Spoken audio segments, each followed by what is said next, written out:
Kira tinha esperado na fila por 3 horas para conseguir pão na cooperativa do instituto.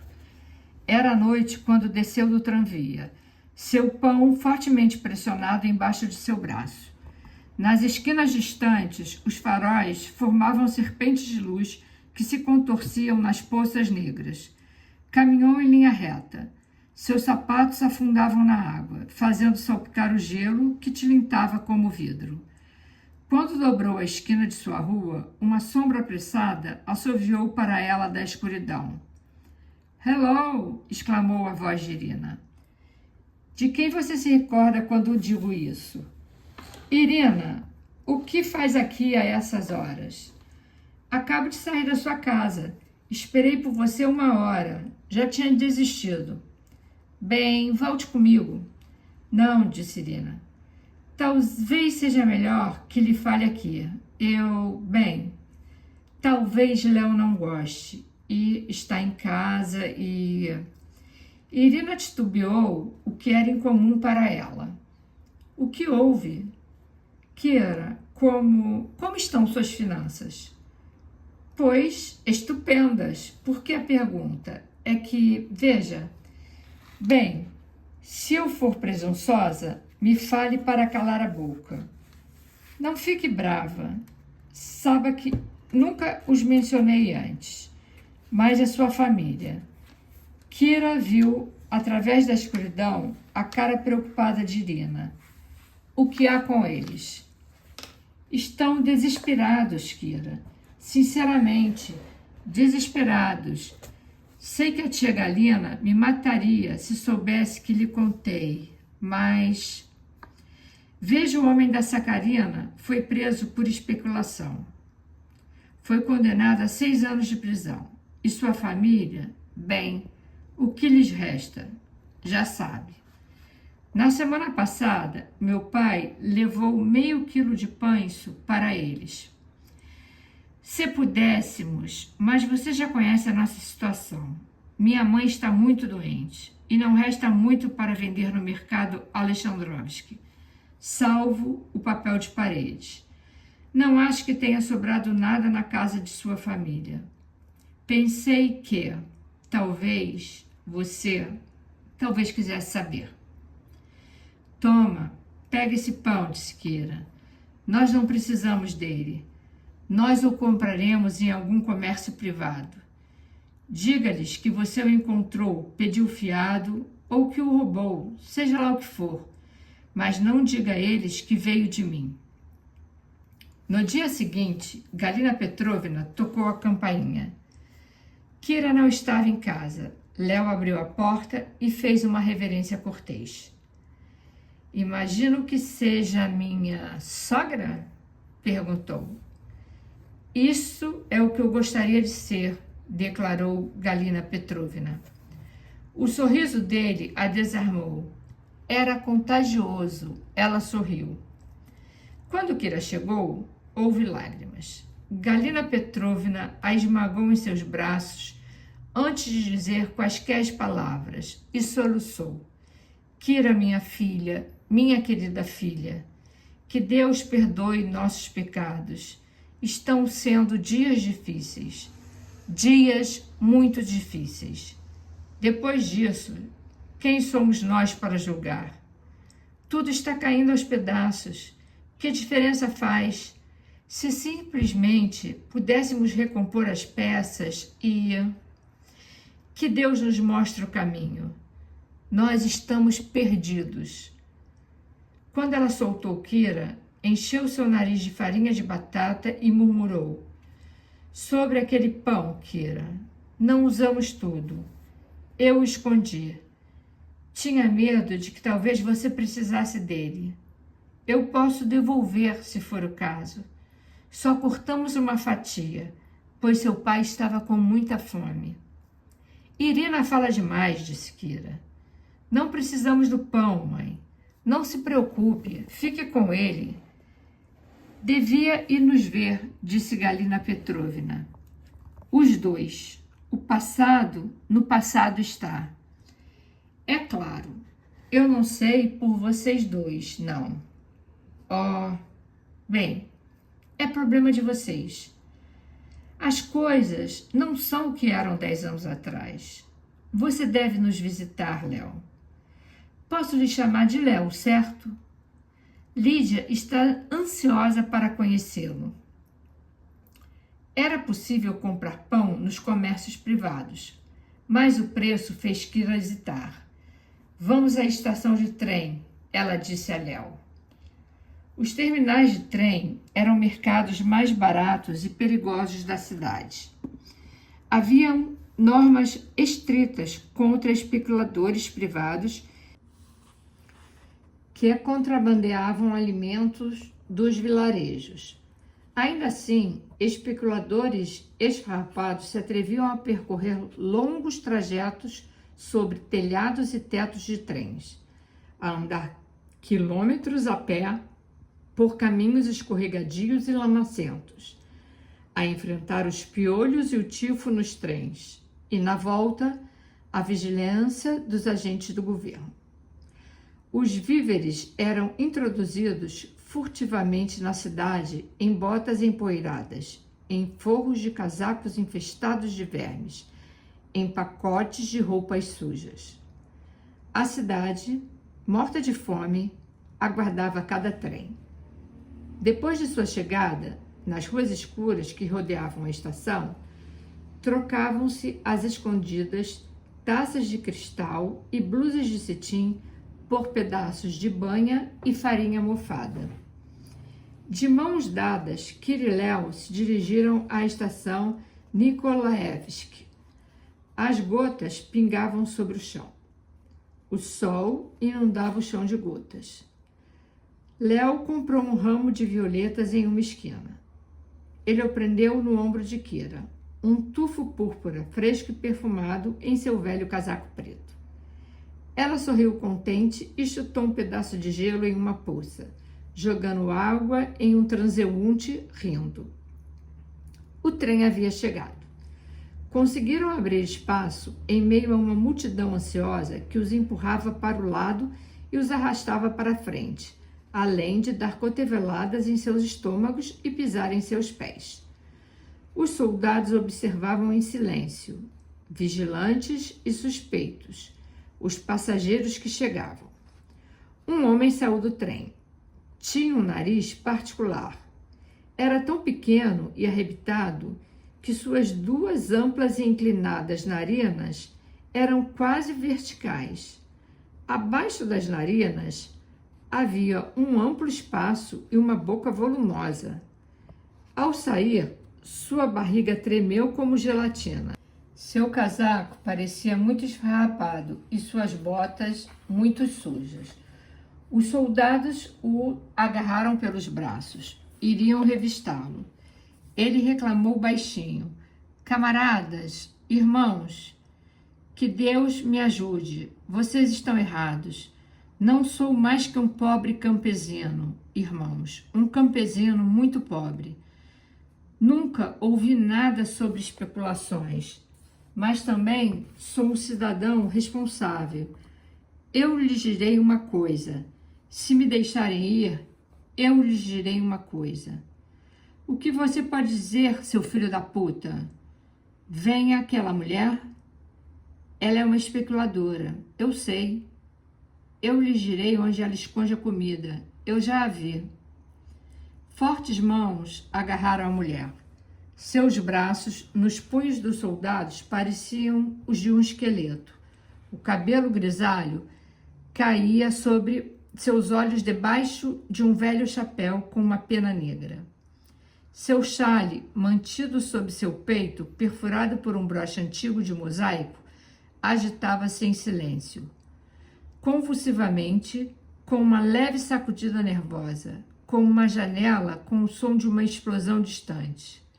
A mulher gemia, mostrando 3 dentes amarelos em uma boca escura. "Camaradas, é o meu neto. Não ia vender. É por meu neto. Por favor, deixe-me ir, camaradas. Meu neto. Ele tem escorbuto. Tem que comer. Por favor, camaradas. O escorbuto. Por favor. Os soldados a arrastaram. O chapéu dela caiu. Não pararam para recolhê-lo. Alguém pisou na pena negra. O homem, com as fossas nasais verticais, os viu se afastar. Seus amplos lábios encarnados sorriram. Depois ele se virou e viu que Kira o encarava. Deu uma piscadela com ar de mistério e cumplicidade e apontou com a cabeça para a saída. E ele saiu. Kira e Léo o seguiram, perplexos. Em um beco escuro próximo da estação, o homem olhou com cautela, piscou novamente e abriu seu casaco. O casaco esfarrapado tinha um forro suave de pele espessa e cara, com o odor sufocante de óleo de cravo utilizado por todos os viajantes para se protegerem dos piolhos nos trens. Desabotoou alguns ganchos ocultos no fundo da pele. Seu braço desapareceu dentro do forro e voltou com um pão e um presunto defumado. Ele sorriu. Seus lábios e a parte inferior de seu rosto sorriram. A parte superior, o nariz curto, os olhos claros e estreitos. Permaneceu imóvel, como que paralisada. Aqui está, cidadãos, disse presunçoso. Pão, presunto, o que quiserem, sem problemas. No momento seguinte, Kira estava correndo pela rua, fugindo selvagemente, sem sentido, fugindo de um sentimento que não sabia explicar. Só uma festinha, Kira, disse Vavá Milovskaya por telefone. Sábado à noite, o que acha de 10 horas? E trará o Léo Kovalensky, certo? Estou morrendo de vontade de conhecê-lo. Ah, só 15 ou 20 pessoas. E Kira, uma questão complicada. Convidei Lídia. E poderia trazer um amigo para ela? Veja, tenho muitos garotos e garotas em minhas listas, mas todos estão namorando. E, bem, hoje em dia é difícil achar garotos. E, bem, sabe como é? E pensei que você talvez conheça alguém, qualquer pessoa. Qualquer pessoa? Não lhe importa que seja um comunista? Um comunista? Que fantástico! É bonito, sem dúvida, convide-o. Dançaremos e haverá aperitivos. Sim, comida. E Kira, estou pedindo que todos os convidados tragam um pedaço de lenha. Um pedaço por pessoa, para aquecer o salão. É tão grande que não podemos. Não se importa? Que amável da sua parte. Vejo vocês no sábado à noite. Festas eram pouco frequentes em Petrogrado em 1923. Era a primeira de Kira. Decidiu convidar Andrei. Estava um pouco cansada do engodo, um pouco surpresa de que tivesse ido tão longe. Léo sabia tudo sobre Andrei, mas Andrei não sabia nada sobre Léo. Ela tinha contado a Léo sobre a amizade deles. Ele não se opusera. Sorria com desdém quando ela falava de Andrei e lhe perguntava sobre seu amigo comunista. Andrei não conhecia ninguém do círculo de Kira e nenhum rumor chegara a seus ouvidos. Nunca fazia perguntas, manteve sua promessa e nunca foi procurá-la em casa. Eles se encontravam no instituto, falavam da humanidade, seu futuro e seus líderes. Falavam de balé, tranvias e ateísmo. Por um acordo tácito, nunca falavam da Rússia soviética. Era como se um abismo os separasse, mas suas mãos e seus espíritos eram suficientemente fortes para se sobreporem a ele. As duras linhas de seu rosto bronzeado eram como a efígie de um santo medieval. Da era das cruzadas, havia herdado a crueldade, a devoção e também a austera castidade. Kira não podia falar de amor com ele. Ela nem podia pensar em amor em sua presença. Não porque ela temesse uma condenação dura, mas porque ela temia sua sublime indiferença. Não queria escondê-lo para sempre. Os dois homens tinham que se conhecer. Temia tal encontro um pouco.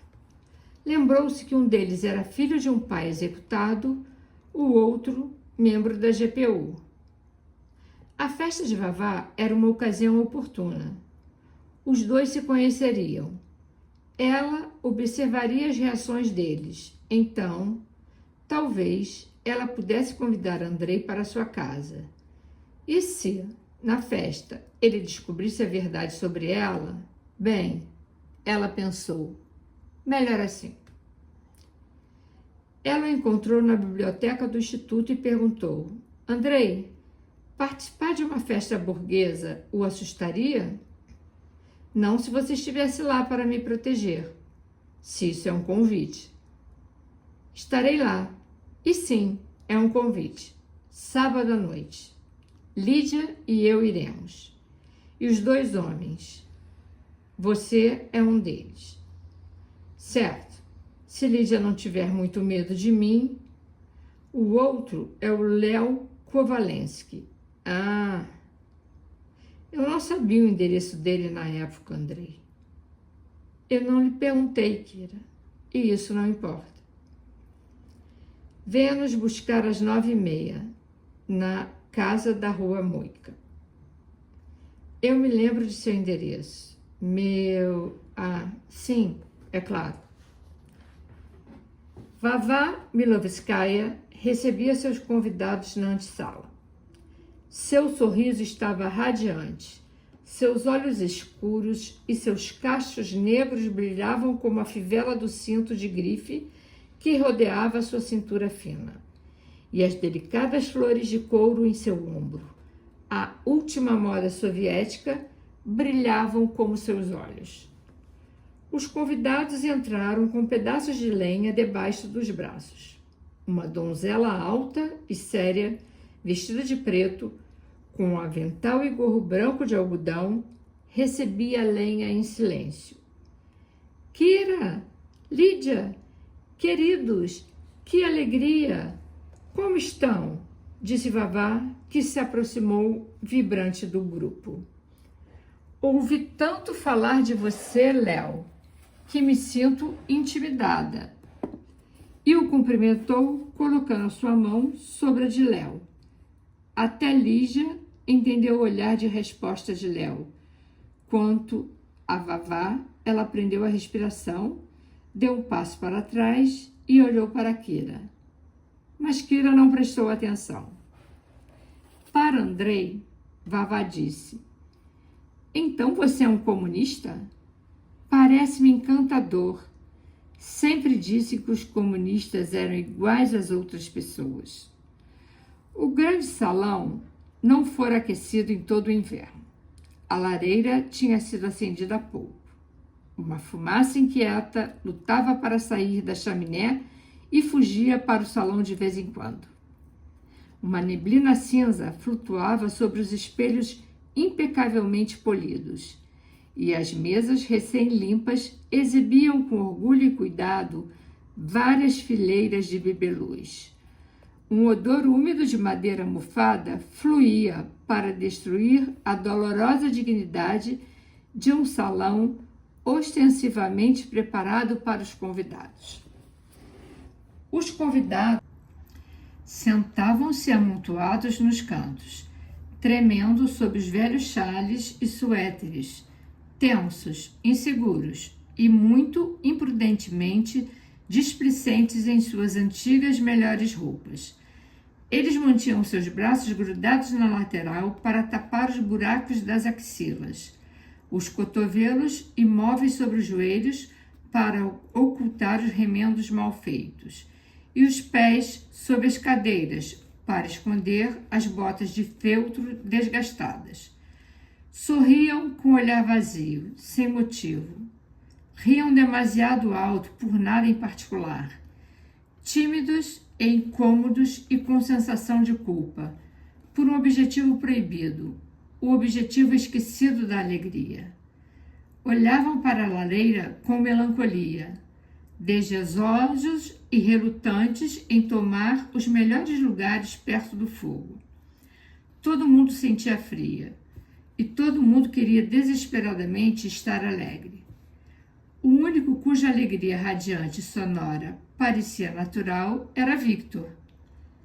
Seus passos largos iam de grupo em grupo, oferecendo a tônica de uma voz ressoante e um sorriso resplandecente. Por aqui, damas e cavalheiros, aproximem-se desta lareira aconchegante. Estaremos aquecidos em um instante. Ah, minhas adoráveis primas, Kira e Lídia. Encantado, camarada Taganov, encantado. Aqui é uma poltrona estupenda, Lídia querida, que reservei especialmente para você. Rita querida, você me lembra a heroína do novo romance de Smirnov. Você já leu? É magnífico. Literatura emancipada de conceitos obsoletos de forma. Uma nova mulher, a mulher livre do futuro.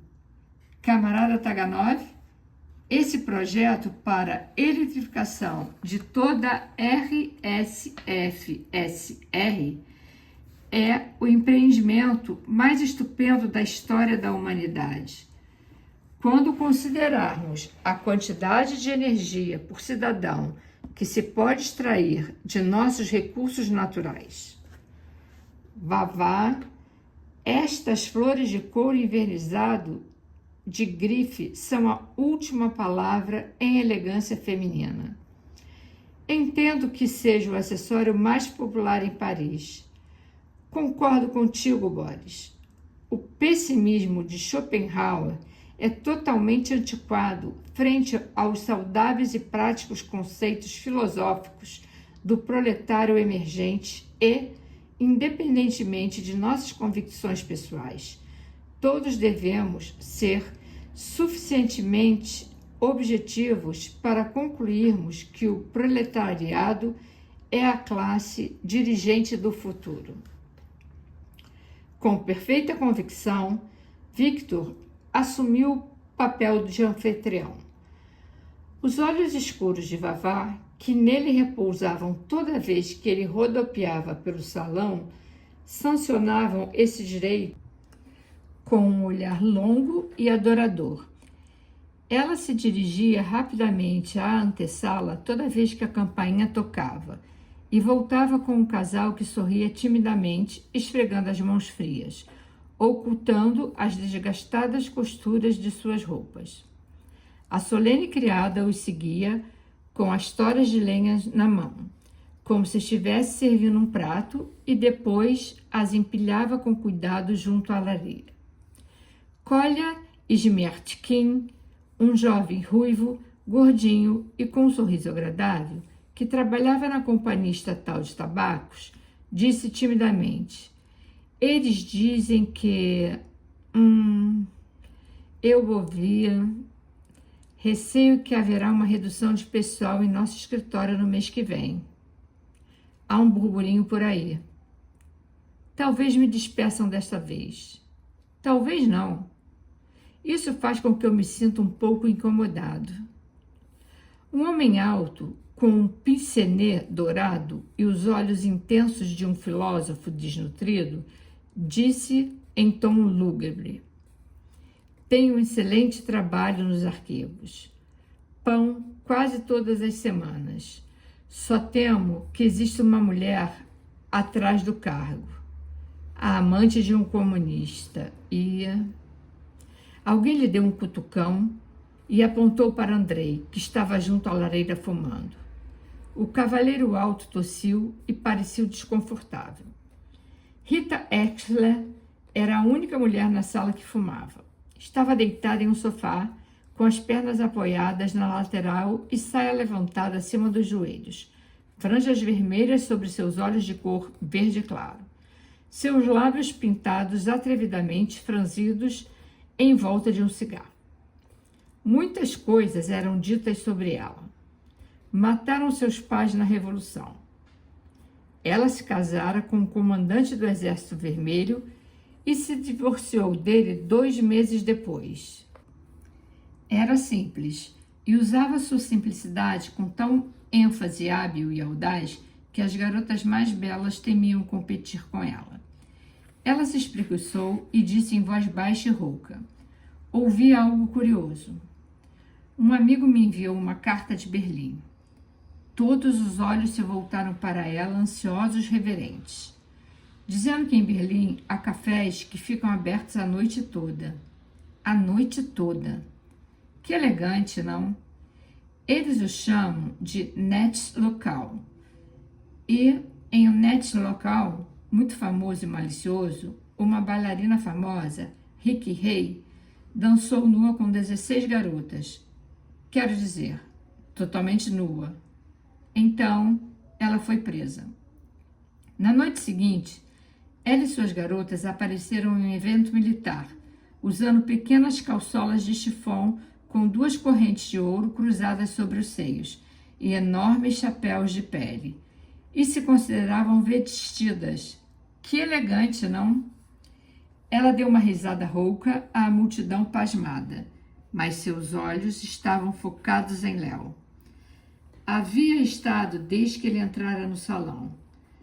A resposta de Léo tinha sido um olhar direto e jocoso de entendimento que insultava Rita e, ao mesmo tempo, a encorajava.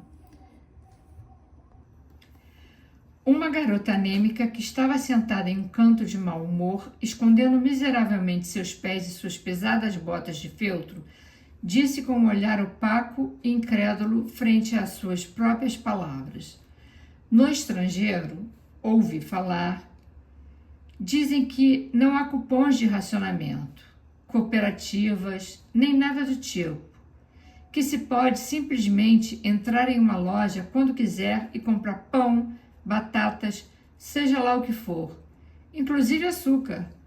Eu mesma não acredito nisso. E dizem que se pode comprar roupas sem ter que passar pelos sindicatos, no estrangeiro. Não temos futuro, disse o filósofo com piscenê de ouro. Nós o perdemos em buscas materialistas. O destino da Rússia sempre foi o espiritual. A Santa Rússia perdeu seu Deus e sua alma. Vocês ouviram falar sobre o pobre Mitya Veselkin?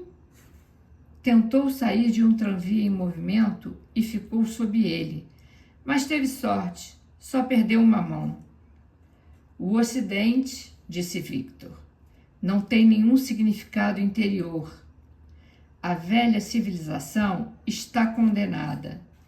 Está preenchendo novas formas com um conteúdo obsoleto que já não satisfaz mais ninguém. Podemos ter percalços, mas estamos construindo algo novo. O futuro está do nosso lado. Estou resfriada, disse a garota anêmica. Minha mãe conseguiu um cupom para galochas, mas não havia nenhum par no meu número e perdemos nossa vez. Tivemos que esperar 3 meses e eu fiquei resfriada. O primos de Vera Borodina explodiu na cara dela. E ela está cega, e seu rosto parece que foi para a guerra. Eu comprei um par de galochas em uma loja privada, disse Kolia Smiatkin, orgulhoso. E agora temo haver me precipitado, com as reduções de pessoal e... Vavá, posso colocar mais lenha no fogo? Ainda está bastante frio. O problema destes tempos, disse Lídia, é que não há enriquecimento espiritual. As pessoas se esqueceram da simples fé. Tivemos redução de pessoal no mês passado, mas não fui afetada. Eu sou socialmente ativa. Dou aulas para analfabetos, gratuitamente, 1 hora por tarde, como dever do círculo, e eles sabem que sou uma cidadã conscienciosa. Eu sou vice-secretário da Biblioteca do Círculo, disse Colia Smertkin. São 3 tardes por semana e sem salário, mas isso me salvou da última redução.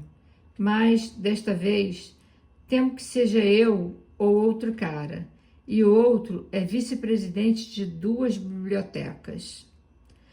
Quando temos redução de pessoas, disse a garota anêmica, sempre tenho medo de que demitam esposas ou esposos cujos parceiros tenham emprego.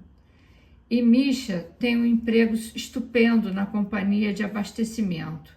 Assim, estamos pensando. Temo que tenhamos que nos divorciar. Ah, não tem problema.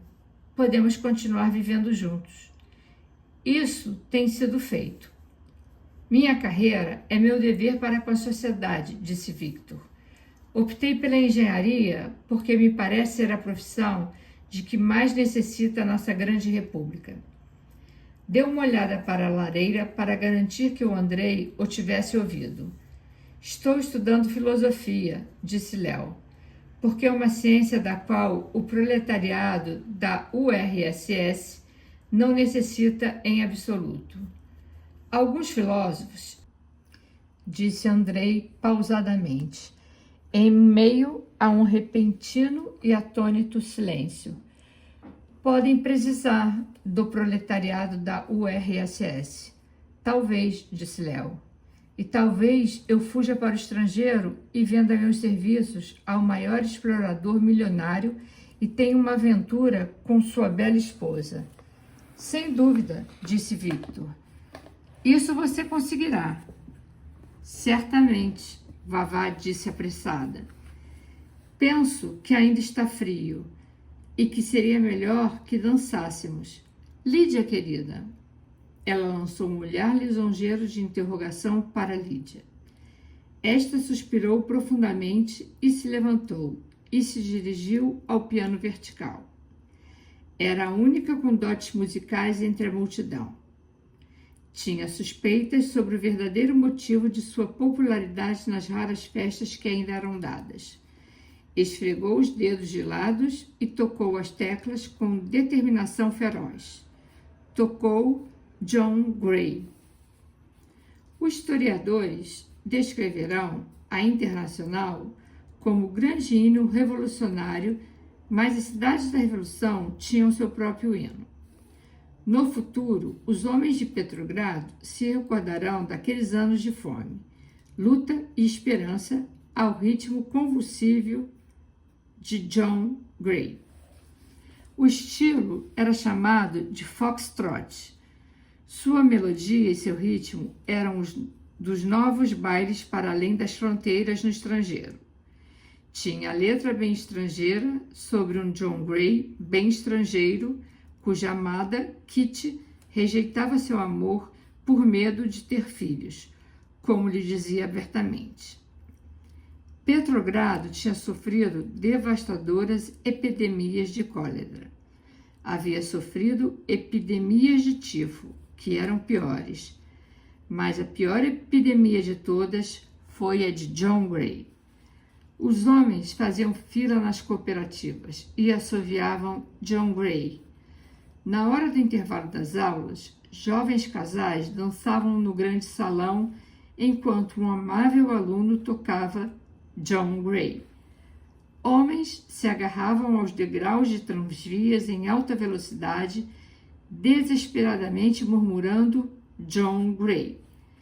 Clubes de trabalhadores escutavam com atenção uma palestra sobre marxismo e depois relaxavam enquanto um camarada se gabava de seu talento tocando em um piano desafinado John Gray.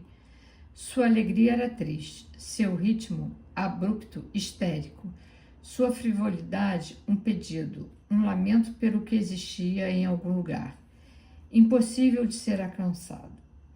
Nas noites de inverno, as bandeiras vermelhas sibilavam nos montes de neve, e a cidade rezava impotente as breves e agudas notas de John Gray. Lydia tocou energicamente. Casais se moviam lentamente pelo salão, ao ritmo da antiquada dança de 2 passos. Irina, que não tinha voz, cantava as palavras, às vezes cantando, às vezes tossindo, em um lamento rouco, como ouviram uma cantora alemã fazer em um vaudeville. John Gray era bravo e audaz. Kitty era muito bonita, loucamente. John se apaixonou por Kitty, uma paixão difícil de resistir. Ele declarou seus sentimentos, mas Cat disse não. Nem pensar. Kira dançou nos braços de Léo. Ele sussurrou, olhando para ela.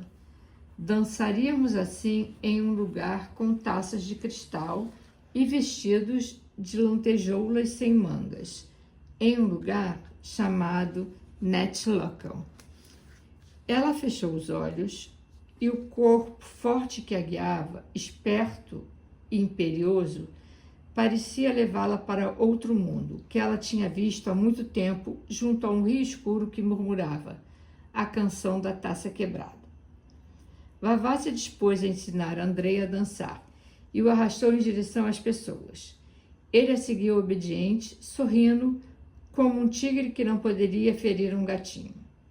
Não era um aluno ruim, pensou ela. Ela se sentia muito corajosa e audaz, ao pensar que estava corrompendo um comunista sisudo. Lamentava que a corrupção não pudesse ir além. Era irritante encontrar um homem sobre o qual a sua beleza não provocava nenhuma reação, que a encarava com calma e firmeza nos olhos, como olhava para Lídia, como olhava para a garota anêmica, com botas de feltro. Lídia tocou Destiny Waltz. Andrei chamou Kira para dançar. Léo olhou para eles com seu sorriso frio, mas não disse nada e se afastou deles. Vavá é uma boa professora, murmurou Kira, enquanto Andrei a levava rodopiando em direção aos outros pares. Mas me abrace mais forte. Ah, sim, muito mais forte. Destiny Waltz era suave e lenta. De vez em quando, parava, sem fôlego, e retomava seu ritmo, vagarosamente, oscilando um pouco, como se esperasse que as saias de cetim murmurassem gentilmente em respostas em um salão como não mais existia. Kira olhou para o rosto severo que sorria meio irônico, meio tímido. Ela pressionou sua cabeça no peito dele e olhou fugazmente. Depois jogou sua cabeça para trás. Seus cabelos desgrenhados se enroscaram no botão do casaco de Andrei e alguns fios ficaram presos ao redor dele. Andrei sentiu uma seda muito suave em seus braços e, sob a seda, um corpo muito esbelto. Ele olhou para o decote dela e viu uma sombra tênue que dividia a carne. Não voltou a baixar seu olhar. Léo dançava com Rita e seus olhos se encontravam em um entendimento silencioso. Ela apertava o corpo dele como uma especialista, uma profissional.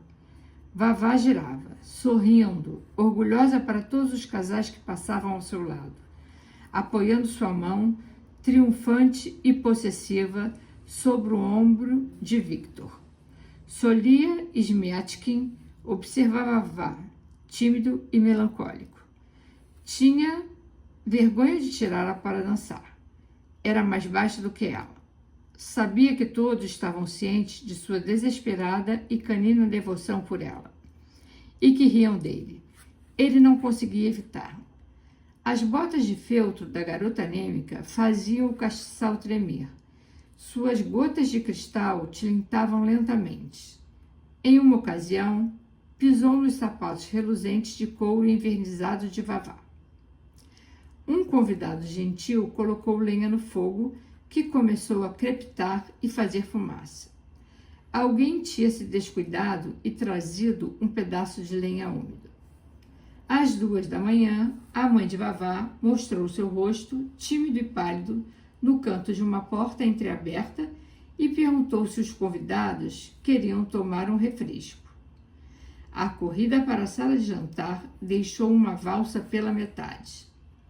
Na sala de jantar, uma grande mesa fixa em um esplendor solene de branco e prata, cristal brilhando com uma luz ofuscante, talheres colocados com precisão formal, pratos luxuosos de porcelana de cor leitosa ofereciam fatias de pão preto de aspecto amanteigado, pedaços de peixe seco, biscoitos de casca de batata, chucrute e chá com caramelos em vez de açúcar.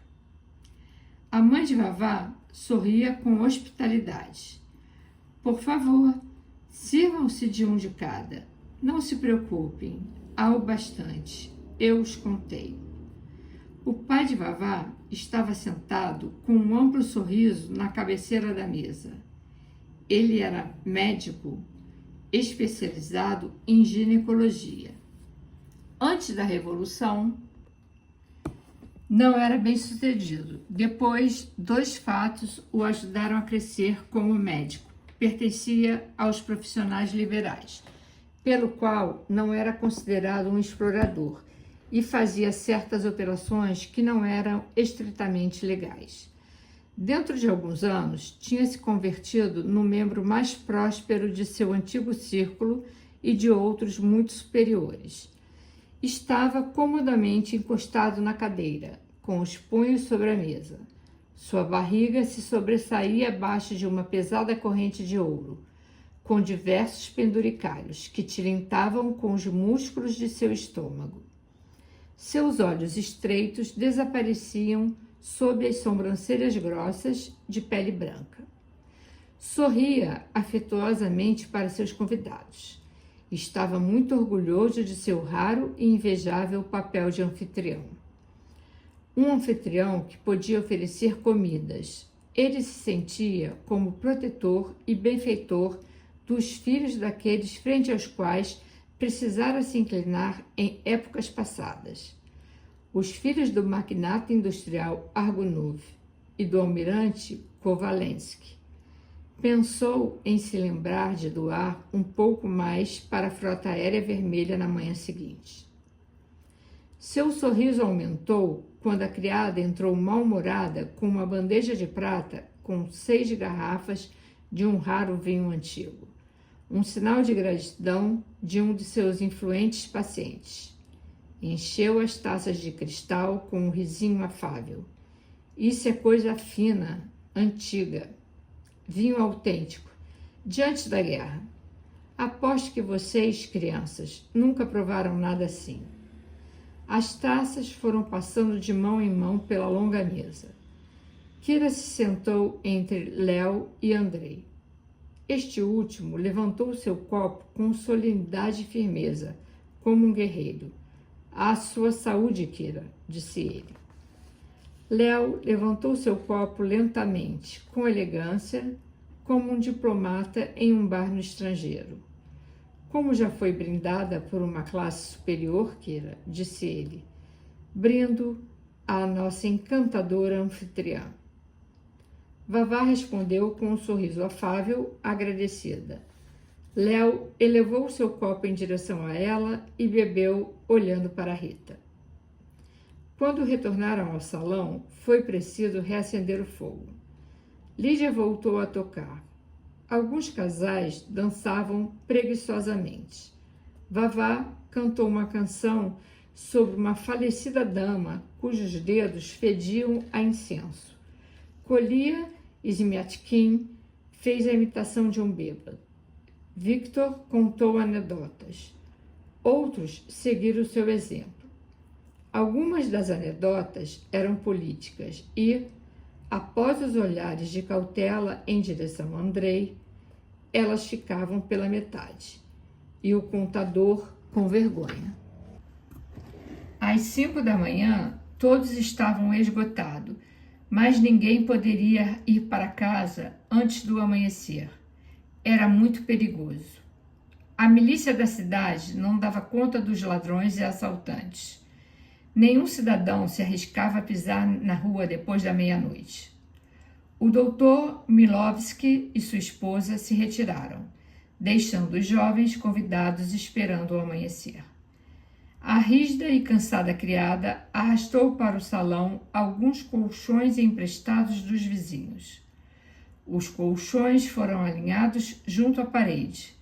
A criada foi embora, Vavá apagou a luz. Os convidados se acomodaram em casais. Nada penetrava a escuridão, salvo a última fagulha da lareira, os pontos vermelhos de alguns cigarros, alguns sussurros e alguns sons suspeitos que não eram sussurros. As leis não escritas das festas ditavam que não se deveria ser muito curioso nessas últimas horas de cansaço, as mais interessantes das festas. Kira sentiu a mão de Andrei em seu braço. Creio que tenha um alpendre, murmurou ele. Vamos lá fora. Enquanto o seguia, Kira ouviu um suspiro e algo que parecia um beijo muito apaixonado, do canto onde Vavá se aninhava nos braços de Victor. No alpendre fazia frio. A rua jazia em silêncio, como um túnel sob um arco que pouco a pouco se tornava cinza.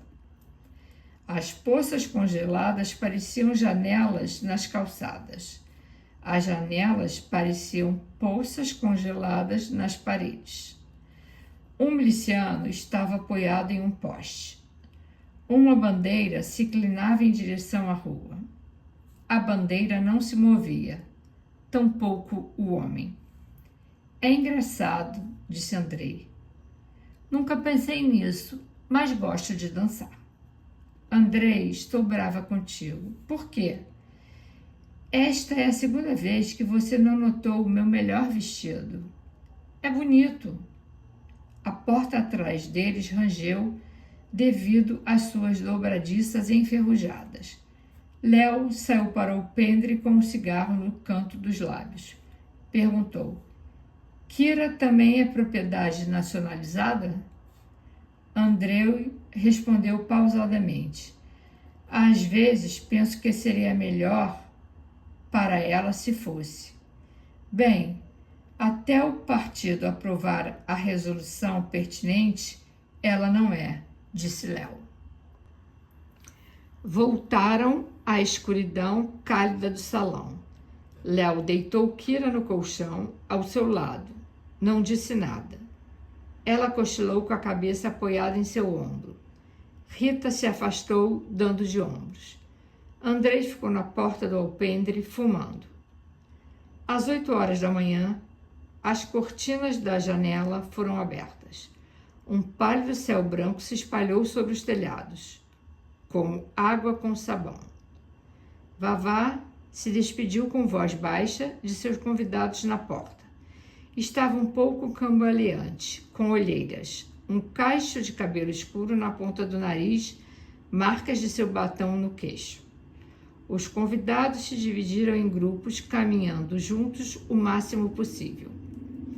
No frio amanhecer, enquanto o gelo se partia sob seus pés, Andrei fez um breve comentário a Kira.